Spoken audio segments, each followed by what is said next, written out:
اس programme کے اخراجات جو اسمر منسٹریز کے دوست اور پارٹنرز ادا کرتے ہیں۔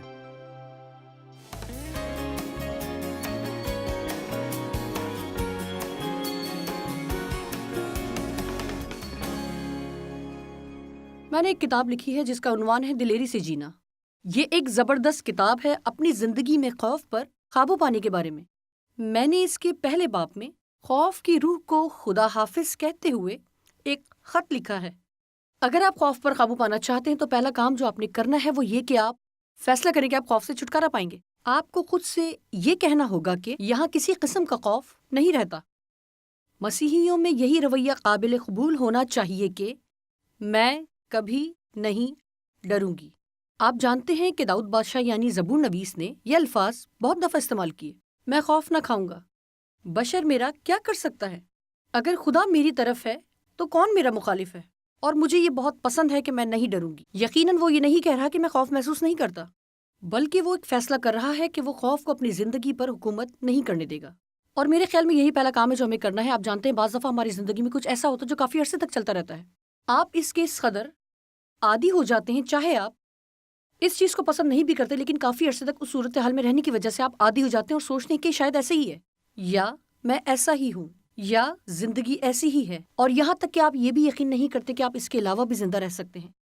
بچپن میں بہت سالوں تک میں اپنے باپ کے ہاتھوں زیادتی کا نشانہ بنی، لہٰذا میری زندگی میں خوف کی جڑیں مضبوط تھی۔ میرا باپ ایک خوصیلا شخص تھا، وہ بہت زیادہ شراب پیتا تھا، اور جب وہ گھر آتا تو غصے میں ہوتا اور میری ماں پر تشدد کرتا اور چیختا چلاتا اور بڑبڑاتا، اور پھر بہت سی زیادتیاں۔ مجھے یاد ہے کہ میں خوف میں ہی بڑھ رہی تھی، لہٰذا میرے لیے خوف میں نہ رہنا سیکھنا نہایت ہی مشکل کام تھا۔ مجھے ہر روز ایک وقت میں ایک ایک قدم اٹھاتے ہوئے ہر چیز میں سیکھنی تھی، لیکن میں نے بہت سالوں میں بہت سی چیزیں سیکھی، اور میں ایمان رکھتی ہوں کہ جن تجربات سے میں گزری ہوں ان سے آپ کو بہت فائدہ ہوگا۔ گو کہ کچھ تجربات بہت مشکل اور کچھ تکلیف دہ تھے، لیکن میرا ایمان ہے کہ اگر آپ یہ کہنا سیکھ لیں کہ میں نہیں ڈروں گی تو زندگی میں ایسی ہی کچھ تکلیفوں سے بچنے میں آپ کی مدد کر سکتی ہوں۔ آپ جانتے ہیں کہ خدا نے ہمیں دہشت کی روح نہیں بلکہ قدرت، محبت اور تربیت کی روح دی ہے۔ اس نے ہمیں خوف کی روح نہیں دی۔ جب خوف ہم پر حملہ کرتا ہے تو یہ دشمن ابلیس ہی ہے، وہ ہمیشہ ہمیں آگے بڑھنے سے روکنے کی کوشش کرتا رہتا ہے۔ مثال کے طور پر آپ دوبارہ کالج جانا چاہتے ہیں، ہو سکتا ہے کہ آپ 40 کی دہائی میں ہو اور آپ نے کالج سے ڈگری حاصل نہیں کی، اور آپ نے فیصلہ کر لیا ہے کہ آپ کالج جائیں گے اور ڈگری حاصل کریں گے۔ لہٰذا سب سے پہلی بات یہ کہ آپ خوفزدہ ہوں گے کہ شاید آپ کی عمر زیادہ ہے، یا آپ ڈریں گے کہ اس عمر میں آپ سیکھ نہیں سکتے، یا آپ کو کالج میں قبول نہیں کیا جائے گا۔ ایک بات یقینی ہے، اگر خدا نے آپ کے دل میں کوئی اچھا خیال ڈالا ہے، کچھ ایسا جو کہ آپ کی دلی خواہش ہے، تو یہ آپ کے لیے باعث برکت ہوگا اور آپ کے خاندان کو برکت ملے گی۔ یہ خدا نہیں جو کہ خوف پیدا کر رہا ہے کہ لوگ آپ کو ایسا کرنے سے روک رہے ہیں، یہ دشمن ہی ہے کیونکہ وہ نہیں چاہتا کہ آپ ترقی کریں۔ لہٰذا آج میں آپ سے کہتی ہوں کہ سب سے پہلے یہ فیصلہ کریں کہ میں خوف پہ زندگی نہیں گزاروں گی۔ اب اس کا یہ مطلب نہیں کہ آپ کبھی بھی خوف محسوس نہیں کریں گے، بلکہ اس کا مطلب ہے کہ آپ اس پر فتح پانا سیکھ سکتے ہیں اور غلبہ حاصل کر سکتے ہیں۔ کسی اور چھوٹے تعلیمی حصے میں ہم اس کے بارے میں مزید بات چیت کریں گے۔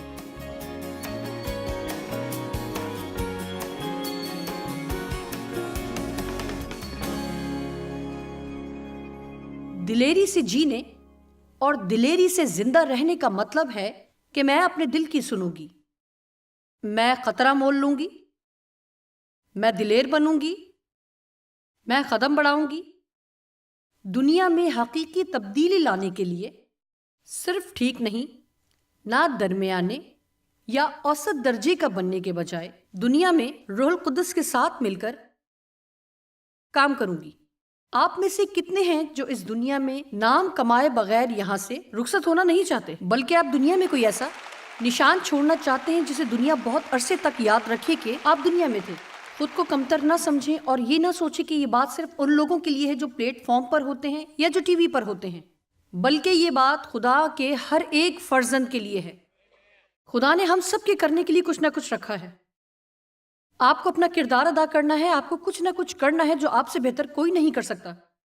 اگر آپ یہ نہیں کریں گے تو اس سے ہم سب کو دکھ ہوگا۔ اگر آپ اپنے مقصد کو پورا کرنے کی طرف بڑھ رہے ہیں تو اس سے زیادہ آپ کبھی بھی پرجوش نہیں ہوں گے۔ اگر آپ پورے دل سے خدا کے پیچھے چل رہے ہیں تو اپنی منزل کے قریب ہونے سے زیادہ اطمینان اور خوشی اور کوئی چیز دے ہی نہیں سکتی. آمین. لیکن خوف ابلیس کا ہتھیار ہے، یہ اسی کی طرف سے ہے. خدا نے ہمیں خوف کی روح نہیں دی. آئیے یہ طے کر لیتے ہیں، اگر آپ خوف محسوس کریں تو یہ خدا نہیں ہے جو کہہ رہا ہے کہ ایسا نہ کرو. خدا اس طرح کام نہیں کرتا. خدا نے ہمیں دہشت کی روح نہیں دی بلکہ قدرت اور محبت اور تربیت کی روح دی ہے. آمین. لہٰذا جب ہم خوف محسوس کریں تو ہم یقینی طور پر کہہ سکتے ہیں کہ یہ ابلیس ہے جو ہمیں ان کاموں سے روک رہا ہے جو کہ خدا نے ہمیں کرنے کو دیے ہیں. ہو سکتا ہے کہ ابلیس ہمیں بدحال و غمگین کرنے کی کوشش کر رہا ہو. بائبل بیان کرتی ہے خوف عذاب لاتا ہے، خوف عذاب لاتا ہے.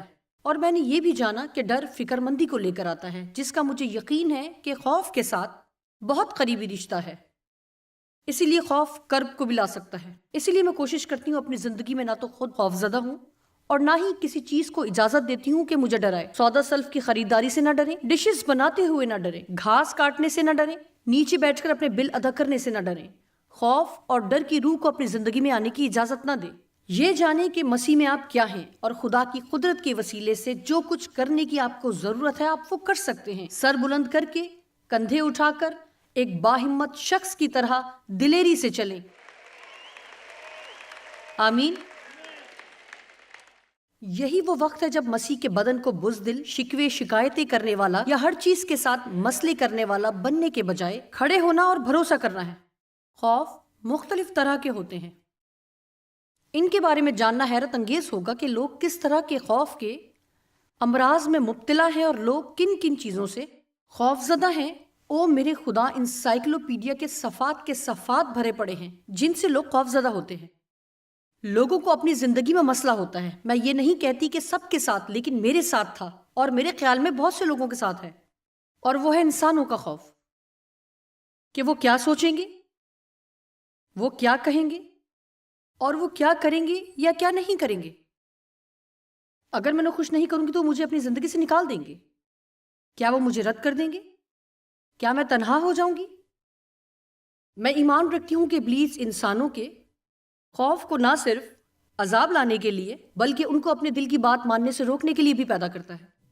آپ جانتے ہیں میرے خیال میں جب ہم اپنے دل میں یہ سوچ لیتے ہیں یا یقین کر لیتے ہیں اس سے بری کوئی بات ہوئی کہ کسی دوسرے فرد کے خوف سے جھک کر آپ وہ نہ کریں جو آپ کو کرنا چاہیے. کئی دفعہ ایسا نہیں ہوتا کہ وہ آپ کو کنٹرول کرنے کی کوشش کر رہے ہوں، بلکہ یہ صرف ہمارے اندر کا عدم تحفظ ہوتا ہے جو ہم ان کو خود پر اختیار رکھنے کی اجازت دیتے ہیں کیونکہ ہم چاہتے ہیں کہ جو کچھ ہم کرتے ہیں وہ ہمارے کام کو منظور کریں. کیا آپ جانتے ہیں کہ آپ جو کچھ بھی کر لیں 10% لوگ کبھی بھی آپ کو پسند نہیں کریں گے؟ یہ میں ماہرین کے اعداد و شمار کے مطابق کہہ رہی ہوں. چاہے ہم جو کچھ بھی کر لیں کچھ لوگ اسے بالکل پسند نہیں کریں گے. خیر، بائبل بتاتی ہے کہ ہمیں خدا سے ڈرنا چاہیے. بہت سے لوگ اس بات کو نہیں سمجھتے. یہ خوف غلط معنوں میں نہیں ہے. یہ وہ ڈر نہیں جو کہ انسانوں کے بارے میں ابلیس ہمارے اندر ڈالتا ہے، بلکہ یہ محبت، تعظیم اور احترام سے بھرا ہوا خوف ہے. یہ اس ڈر سے بالکل مختلف ہے جو کہ ہمیں عذاب میں ڈالتا ہے. دراصل یہ ڈر ایسا ہے جو ہمیں محفوظ رکھتا ہے. یہ ایسے ہی ہے جیسے میں خدا پر بھروسہ رکھتی ہوں. میں ایمان رکھتی ہوں کہ مجھ سے پیار کرتا ہے. وہ یقیناً مجھ سے زیادہ ذہین ہے. میں اسے پیار کروں گی اور اس حد تک احترام اور یقین کروں گی تاکہ صرف وہ کروں جو وہ کرنے کو کہتا ہے. آپ میں سے کتنے یہ سوچتے ہیں کہ بہت عرصے تک ایسا کرنے سے ان کی زندگی بہتر ہو گئی ہے کہ میں ایسا کروں گی؟ میرا مطلب آپ جانتے ہیں ہمارا خدا اتنا ظالم خدا نہیں ہے جو لوگوں پر اختیار رکھنا چاہتا ہو. خدا جو کچھ بھی کرنے کو کہتا ہے کہ ایسا کرو یا ویسا نہ کرو، یہ صرف ہمارے فائدے کے لیے ہے. اگر کوئی اس کے پیچھے چلتا ہے تو اس سے اسے کوئی فرق نہیں پڑتا. یسوع نے کہا کہ راہ، حق اور زندگی میں ہوں. وہ راستہ ہے. ہر کام ویسا ہی کریں جیسا یسوع نے کیا. میں آپ کے سامنے ایک آیت رکھنا چاہتی ہوں جو کہ واقعی آپ کے اندر ایک منفرد کام کرے گی. میں جانتی ہوں کیونکہ اس کے وسیلہ ہر بار میری زندگی میں کام ہوتا ہے، اور وہ یسایہ 8:13 آیت. تم رب الافواج ہی کو مقدس جانو اور اسی سے ڈرو اور اسی سے خائف رہ، یعنی اسی کو اپنی محافظت کی امید سمجھو. میں نہیں جانتی کہ جن لوگوں کی امید خدا کی طرف سے نہیں وہ اس دنیا میں کیسے رہ رہے ہیں۔ میرا مطلب ہے اگر آپ کی امید خدا سے نہیں تو پھر آپ کے اندر کس طرح کی امید ہے؟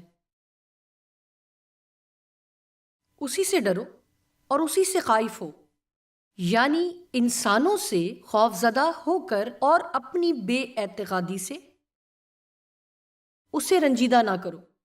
واو!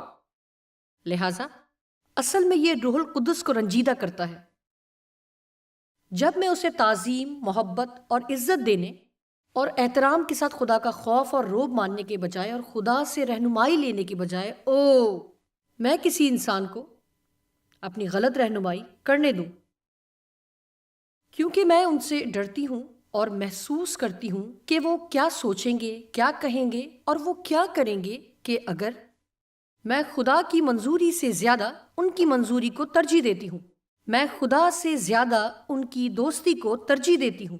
بائبل کہتی ہے یہ سب خدا کو رنجیدہ کرتا ہے، اور میرا خیال ہے آج رات ہمیں سنجیدگی سے اس پر غور کرنا ہے۔ یہ ایسے نہیں ہے کہ آپ جانتے ہیں میرا مطلب ہے کہ میں غیر محفوظ ہوں، میرا مطلب ہے کہ آپ جانتے ہیں میں ڈرتی ہوں، میں اکیلی نہیں رہ سکتی، میں اپنے دوستوں کو ناراض نہیں کر سکتی۔ نہیں، یہ سمجھیں انسانوں سے آپ کا خوف زدہ ہونا خدا کو رنجیدہ کرتا ہے، خدا کو رنجیدہ ہی کرتا ہے۔ آپ نے اپنی منزل تک پہنچنا ہے پورا ہونے کے لیے۔ خدا آپ کی زندگی میں بہت سے عجیب کام کرنا چاہتا ہے۔ آپ یہاں بیٹھے یہ نہ سوچیں کہ یہ مجھ سے بات نہیں کر رہی، اور آپ جو ٹی وی دیکھ رہے ہیں یہ نہ سوچیں کہ میں یہاں موجود لوگوں سے بات کر رہی ہوں۔ آج رات اس عمارت میں ہمارے موجود ہونے کی بہت سی وجوہات میں سے ایک وجہ یہ ہے کہ آپ سے بات کرنے کے لیے ہم ان پیغامات کو ریکارڈ کر سکیں۔ آمین۔ خدا نہیں چاہتا کہ لوگ ہمارا فائدہ اٹھائیں اور ہمیں اپنے اختیار میں رکھیں، اور جیسا میں نے کہا کہ وہ ہمیشہ ایسے ہی کرنے کی کوشش نہیں کر رہے ہوتے۔ میرا مطلب ہے اگر آپ واقعی غیر محفوظ ہیں تو آپ کسی ایسے شخص کے پاس جا سکتے ہیں جو واقعی مضبوط شخصیت رکھتا ہو۔ اگر آپ اپنے لیے نہیں کھڑے ہوں گے تو لوگ آپ کو دھکا دے دیں گے، لیکن ایک لمحے کے لیے بھی وہ نہیں جانتے کہ وہ ایسا کر رہے ہیں۔ اگر آپ نہیں جانتے کہ آپ کرنا چاہتے ہیں، مجھے آپ کو یہ بتا کر خوشی ہوگی کہ ہم کیا کرنے والے ہیں۔ اگر آپ کے پاس کوئی منصوبہ نہیں، آپ کو قائل کر کے مجھے خوشی ہوگی کہ آپ میرے پلان پر چلیں۔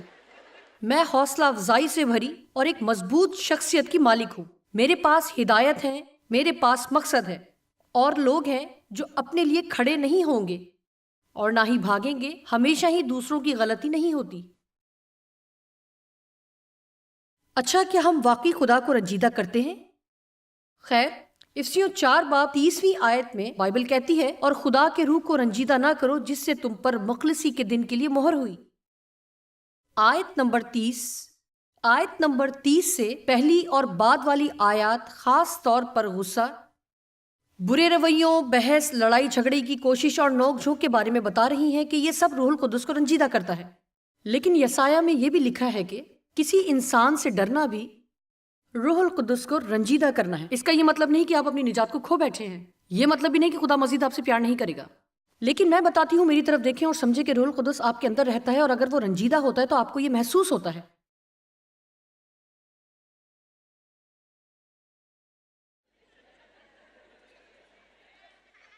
مسیحی ہونے کا یہ مطلب نہیں کہ آپ ہفتے میں 2 دفعہ چرچ چلے جائیں، کرسی پر بیٹھ کر خادم حضرات کو دیکھتے رہیں۔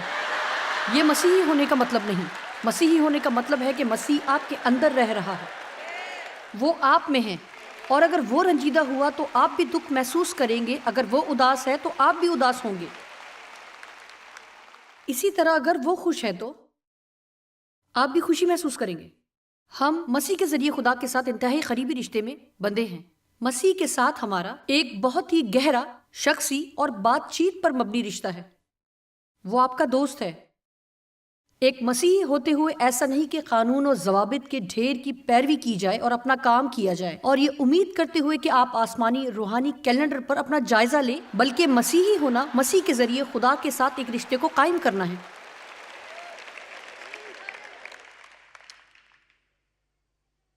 مسیحی ہونے کا مطلب مسیح کا ہمارے اندر ہونا اور مسیح کی پیروی میں چلنا ہے۔ اگر آپ مسیح کے پیچھے چلنے کے لیے تیار نہیں تو خود کو مسیحی کہنا بند کر دیں اور اپنی گاڑی میں سے صلیب اتار دیں۔ آمین۔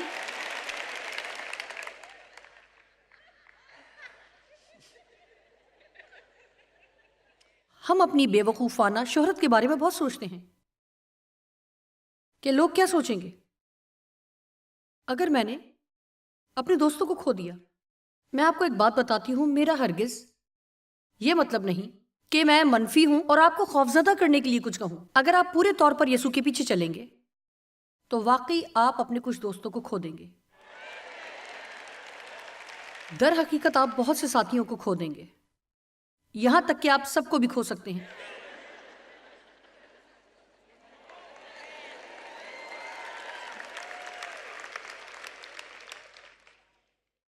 اور وہ ایسا نہیں سوچتے کہ آپ غلط ہیں، کیونکہ وہ اپنے اندر یہ بات جانتے ہیں کہ آپ غلط نہیں ہیں، لیکن وہ ایسا فیصلہ نہیں لیتے جس طرح کہ آپ لینے کے لیے تیار ہیں۔ لہٰذا ان کے لیے اپنی زندگی کی کمیوں کو اقرار کرنے کے مقابلے میں آپ کو غلط قرار دینا آسان ہے۔ آپ میں سے کتنے ایسے ہیں جب آپ نے خدا کے ساتھ چلنے کا فیصلہ کیا یا خدا کو اپنے اندر آنے دیا ہو، شاید آپ پورے طور پر چلتے بھی نہ ہوں، پھر بھی کیونکہ آپ نے اپنے دوستوں کو کھو دیا، آپ کے فیصلے کی بنا پر آپ کے خاندان نے آپ کو رد کر دیا۔ آپ شاید نہیں جانتے کہ کچھ لوگوں نے ہاتھ کھڑے کیے ہیں، لیکن ہاتھ کھڑے نہ کرنے والوں کی تعداد زیادہ ہے۔ یہ آپ کا پہلا امتحان ہوتا ہے۔ کیا کسی انسان کے ڈر کے خوف کی وجہ سے آپ پیچھے ہٹیں گے؟ ایمانداری سے کہتی ہوں کہ کسی کو کوئی فرق نہیں پڑتا اگر آپ کسی چرچ میں جاتے اور کسی کلیسیائی فرقے کا حصہ ہونے کا دعویٰ کرتے ہیں۔ آپ آتے جاتے رہتے ہیں، اس سے کوئی تبدیلی نہیں آئی اور نہ ہی آپ نے کوئی گہرا تاثر چھوڑا۔ معاشرتی اعتبار سے یہ قابل قبول ہے، لیکن جب آپ حقیقی طور پر واقعی نجات پاتے ہیں، میرا مطلب جب آپ نئے سرے سے پیدا ہوتے ہیں اور آپ کے اندر ایک نئی زندگی ہوتی ہے اور آپ وہ نہیں کرنا چاہتے جو کہ آپ پہلے کرتے رہتے تھے، اور آپ وہ سب پسند نہیں کرتے جو پہلے آپ پسند کرتے تھے، اور آپ کو وہ مل گیا ہے جو دوسرے لوگ دیکھ تک نہیں سکتے، اور اب آپ بہت آگے بڑھیں گے اور یہ نہ سوچیں کہ ابلیس آپ کے ساتھ خصوصی برتاؤ کرے گا اور حیران ہو کر کہے گا، او بائبل بتاتی ہے کہ راست بازی کی وجہ سے آپ کو تنگ کیا جائے گا۔ بائبل کہتی ہے راست بازی کی وجہ سے تم مبارک ہوگے، کہ اگر آپ مسیح کے پیچھے چلنا چاہتے ہیں اور آپ کے دوستوں نے آپ کو رد کر دیا ہے تو آپ مبارک ہیں۔ آپ مبارک ہیں، آپ اچھی رفاقت میں ہیں کیونکہ انہوں نے یسوع کو بھی رد کیا۔ آمین۔ آپ کہیں گے جوائس میں کیا کروں، میں ڈر محسوس نہیں کرنا چاہتی، لیکن میں ایسی ہی ہوں۔ کون کہتا ہے کہ ہمیں ہر کام کے بارے میں جو ہم کرتے ہیں پرسکون ہونا چاہیے، ہر چیز کے متعلق جو ہم کرتے ہیں؟ جب میں نے اپنی زندگی میں خدا کی بلاہٹ کے پیچھے چلنا شروع کیا، یہ شاندار تھا، یہ ایک ڈراؤنے خواب کی طرح بھی تھا، کیونکہ عورتیں عموماً ایسا نہیں کرتی تھیں۔ میں ایک ایسے کلیسیائی فرقے میں تھی جہاں خصوصاً عورتیں خدا سے دور تھیں۔ میں نے اپنے اس چرچ کو چھوڑ دیا، خاندان والوں نے سوچا کہ ہم پاگل ہیں، بالآخر ہم اپنے ساتھیوں سے بھی دور ہو گئے۔ یہ میرے لیے مشکل ترین وقت تھا، لیکن اب جب پیچھے دیکھتی ہوں تو میں یہ سوچ کر ڈر جاتی ہوں کہ پتہ نہیں میں کہاں ہوتی۔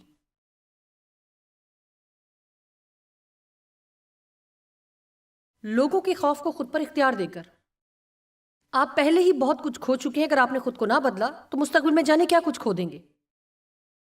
آپ کا تبدیل ہونا آپ کے لیے شاید ابھی کوئی اتنی بڑی بات نہ ہو، لیکن یہ آپ سب کے لیے ایک بہت بڑا پیغام ہے، کیونکہ جلد یا بدیر آپ کو یہ معلوم ہو جائے گا کہ خدا چاہتا ہے کہ آپ کو معلوم ہو کہ جس شخص کی محبت، احترام اور منظوری آپ چاہتے ہیں وہی آپ کے خلاف نہ ہو جائے۔ آپ کو فیصلہ کرنا ہوگا جو کچھ بھی آپ کرنے والے ہیں۔ فیصلہ کرنے سے آپ کے احساسات میں کوئی تبدیلی نہیں آتی۔ ہو سکتا ہے کہ آپ ابھی بھی ڈر محسوس کریں، لیکن ڈر محسوس کرتے ہوئے بھی آپ وہ کام کر سکتے ہیں۔ ایک بات سمجھنے کی ضرورت ہے کہ خوف پر فتح حاصل کرنے کا ایک ہی راستہ ہے کہ اس کا مقابلہ کیا جائے۔ خوف کا مقابلہ کرنا ہی اس پر فتح پانے کا واحد راستہ ہے، جب تک کہ آپ اسے جہنم میں جہاں سے یہ آیا ہے نہ بھیجیں۔ یہ کبھی واپس نہیں جائے گا۔ اس سے چھٹکارے کا ایک ہی طریقہ ہے کہ جب ابلیس آپ کو پیچھے دھکیل رہا ہو، آپ مسلسل آگے بڑھتے رہیں۔ خوف ایک بدروح ہے، کیونکہ خدا نے ہمیں خوف کی روح نہیں بلکہ خدا نے ہمیں قدرت، محبت اور تربیت کی روح دی ہے۔ آپ اپنی ساکھ کے بارے میں کتنے فکر مند ہیں؟ گھر جائیں اور خود اپنے سے ملاقات کریں۔ آپ ہمیشہ ہر ایک کے ساتھ ملتے ہیں۔ شاید آپ کا کیلنڈر ایک کے بعد دوسری ملاقات کے نشانات سے بھرا ہوا ہو۔ آپ ان میں سے کچھ کو رد کیوں نہیں کرتے تاکہ خود اپنے آپ سے ملاقات کر سکیں؟ اپنے آپ کو ایک کمرے میں بند کر کے یسوع سے ملاقات کرنے کے لیے خود اپنے آپ سے ملاقات کریں، تو خود اپنے بارے میں جان کر آپ حیران ہوں گے کہ میں اپنی ساکھ کے بارے میں کس قدر فکر مند ہوں۔ کتنے ہی کام ہم صرف لوگوں کو متاثر کرنے کے لیے کرتے ہیں،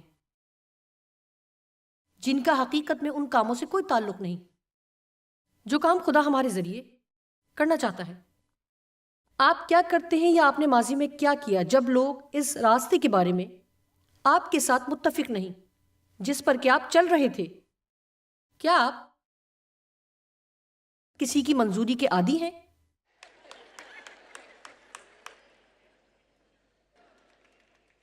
کچھ لوگ دوسروں کی طرف سے قبولیت کے عادی ہوتے ہیں۔ جب تک کہ کوئی ان کا کام پسند نہ کرے وہ کچھ نہیں کر سکتے۔ ان کے خیال میں ان کا کام ہر کوئی پسند کرتا ہے۔ اوہ واو، میں ہی ہوں، آپ کے بال پسند آئے، آپ کے کپڑے بہت اچھے ہیں۔ جیسا شخص بننے کے لیے خدا نے آپ کو تخلیق کیا، ویسا بننے سے زیادہ خوشی آپ کسی اور چیز سے حاصل نہیں کر سکتے۔ خدا نے آپ کو ایسا ہی عجیب بننے کے لیے تخلیق کیا ہے۔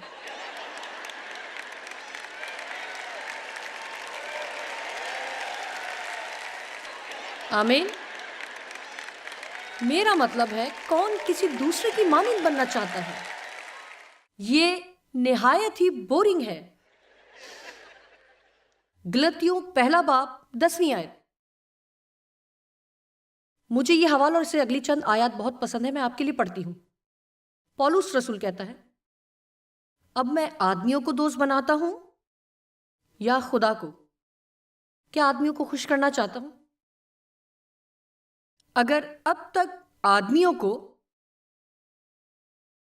خوش کرتا رہتا تو مسیح کا بندہ نہ ہوتا۔ واو! اگر میں نے لوگوں کو اپنے بارے میں اچھا سوچنے، اپنے پرانے چرچ میں اپنے دوستوں کو ساتھ رکھنے کی وجہ سے خدا کی بلاہٹ کی پیروی نہ کی ہوتی تو میرے خدا، میرے یسوع، یہ بہت مشکل ہوتا۔ اس کے بارے میں سوچنا بھی مجھے خوفزدہ کر دیتا ہے کہ ہم کس طرح سے آزمائے گئے۔ دیکھیں، میں چاہتی ہوں کہ آج رات آپ سنجیدہ ہوں کہ ہم کس طرح آزمائے گئے۔ بعض اوقات آپ یہ بھی سوچتے ہیں کہ سب ایسا سوچتے ہیں کہ میں ہی ہوں جو ایسا کر رہی ہوں، تو شاید وہ درست کہتے ہیں، عورتیں ایسا نہیں کرتی۔ میں آپ کو کچھ بتانا چاہتی ہوں۔ کبھی اپنے دماغ کو بند کر کے سوچنا بند کریں۔ میں یہ نہیں کہہ رہی کہ جاہل اور بے وقوف بن جائیں۔ میرا مطلب ہے کہ بعض اوقات آپ کو اپنے دماغ کی سننا بند کر کے اپنے دل کی سننی چاہیے۔